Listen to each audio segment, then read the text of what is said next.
Welcome back to Iceberg Mountain. Today we're going to talk about some of the learnings that we had over the summer, things that will definitely help us get to our mountains that we constantly talk about with this podcast. It was a great summer. We're very lucky being teachers. We have a giant amount of time off. I went back to my wife's home, which is in South Carolina in America.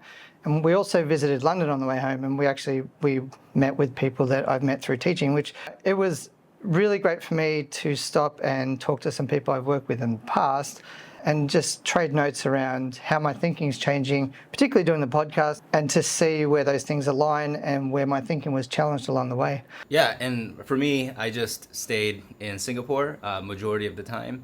And so I decided to take a course, and I was very strategic on choosing a specific course that will help me with the work that I'm doing this school year. So in the past episode, I think I did talk about the work that I'm doing with technology, computer science, and robotics engineering, K-12 at my school.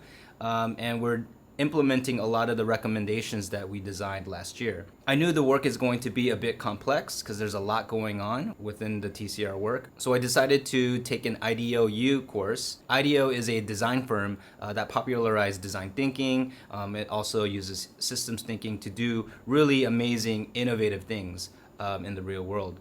So I took their course. It was called Leading Complex Projects. And I chose this one because I think complexity is something that is always going to be a barrier when you're trying to do innovative things. And whenever you have people involved, that's going to make things complex, as well as uncertainty, and that will make things more complex as well. And there's two things that the course helped me really focus on with my work this year, and that is to identify what is the purpose of the work that you're trying to do.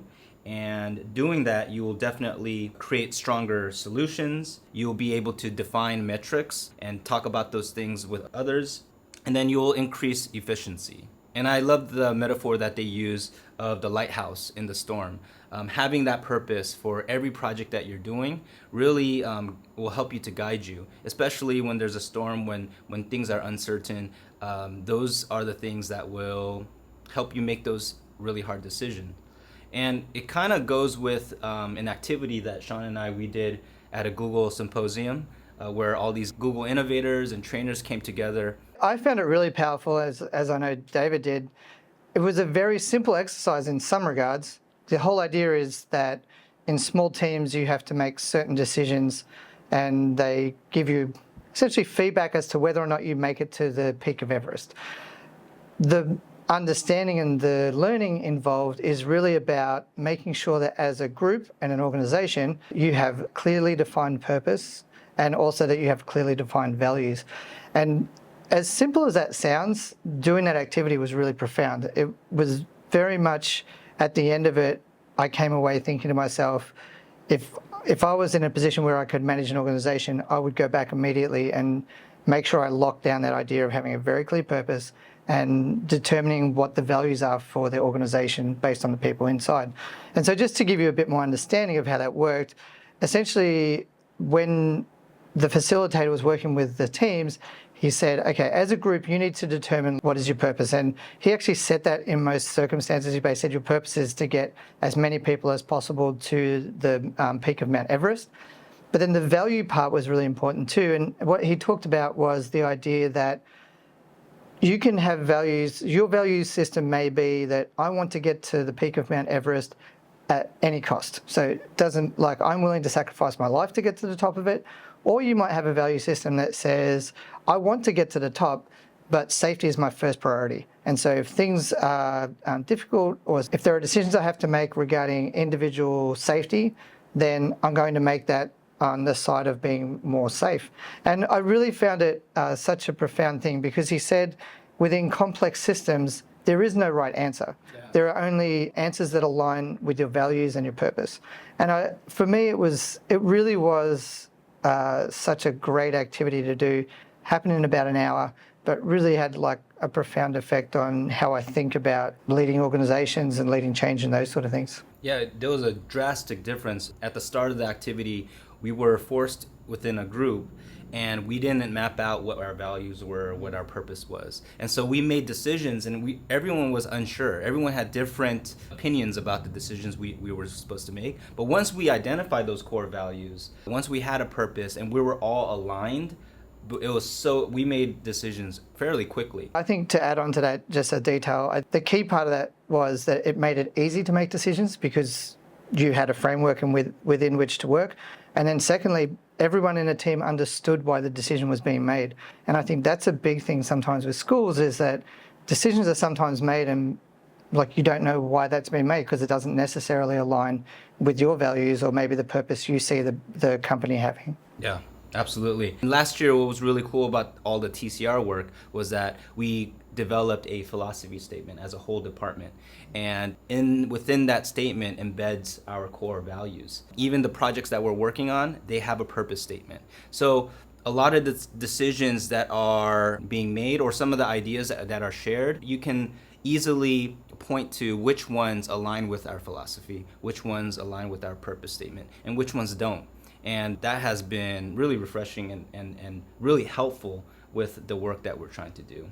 And then the last part from the course that I learned was to design alignment, making sure that you're looking at things in a bigger picture through a systems thinking lens. It's been awesome because the TCR work, within that umbrella, there are like 6 projects. And so you have to zoom into those projects, but it's important to zoom out and see things holistically and see how all of those projects work together. So one activity that we did as a TCR department was to look at all those projects and see how those are interdependent and interconnected with one another. It's been great because one work group that focuses on one project is now thinking about the project that another work group is doing and see how those things are interconnected. I definitely recommend taking that course, and the link to that course will be in the description.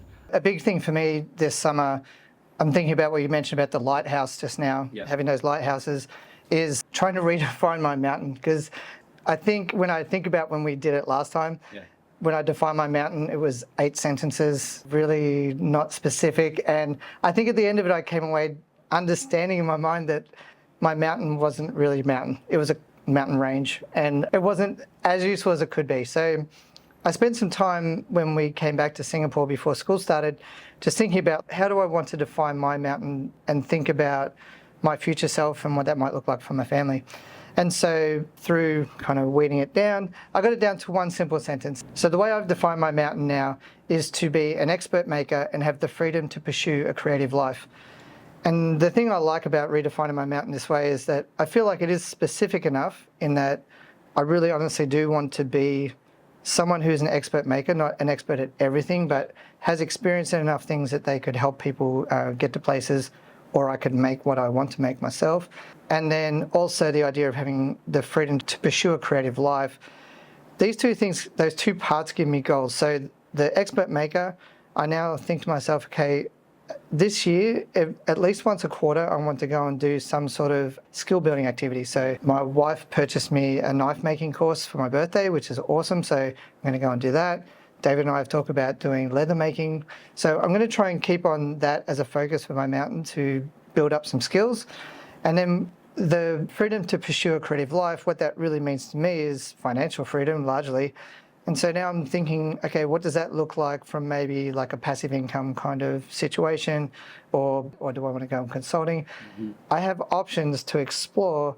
I feel like it's far more purposeful for me in terms of planning my future forward. So I think that was a worthy moment to sit down and do that. Yeah, totally. And I think because now you have that purpose statement, now you have defined clearly what that mountain is. I have seen you build and create more and sharing that on Instagram.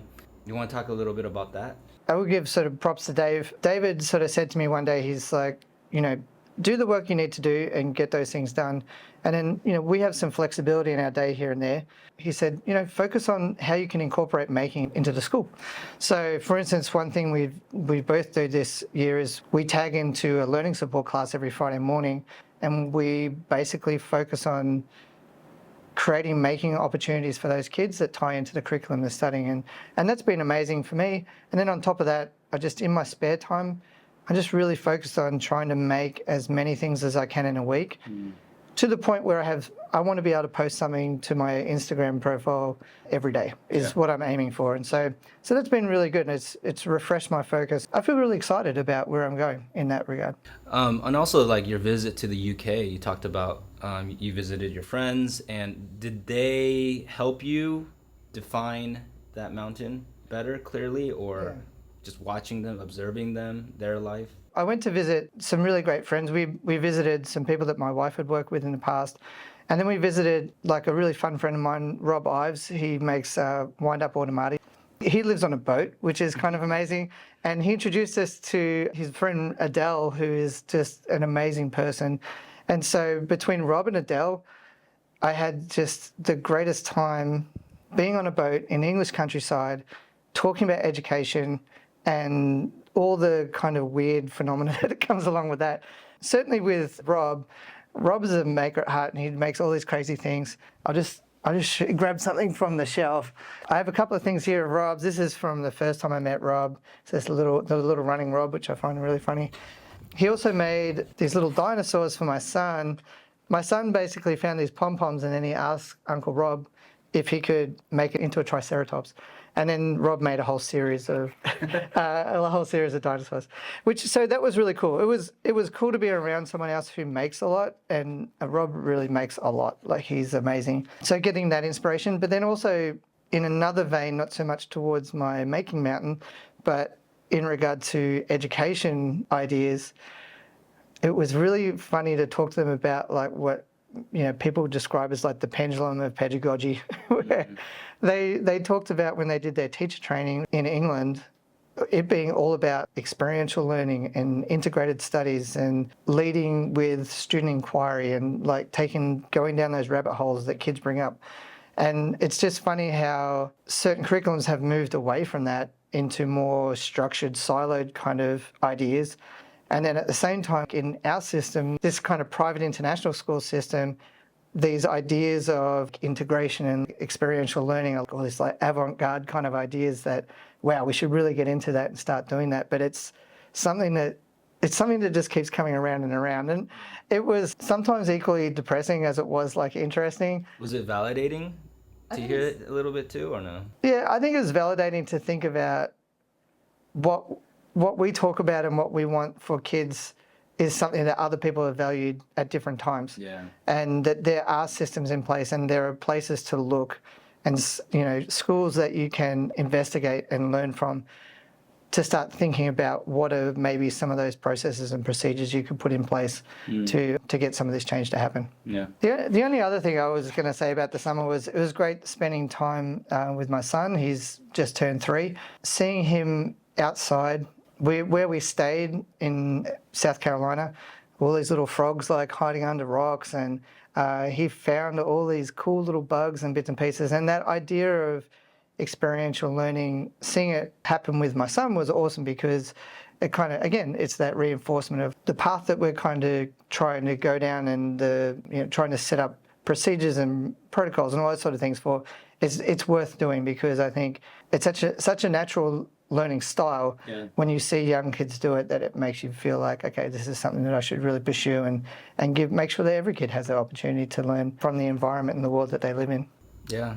It's been a great summer because of this learning, and I think it's been nice to have this podcast, because now I'm very intentional on what I want to learn. So I have a stack of books that pretty much will help me to get to my mountain of hopefully designing a school in the future. We're really excited about the year ahead because, like Dave said, I think the focus with the podcast is helping us get our ideas together and straight, and we're excited to share with you and get feedback from you where you think we could do with some new ideas or support in the ideas that we have already. Until next time, be the iceberg and climb your mountain.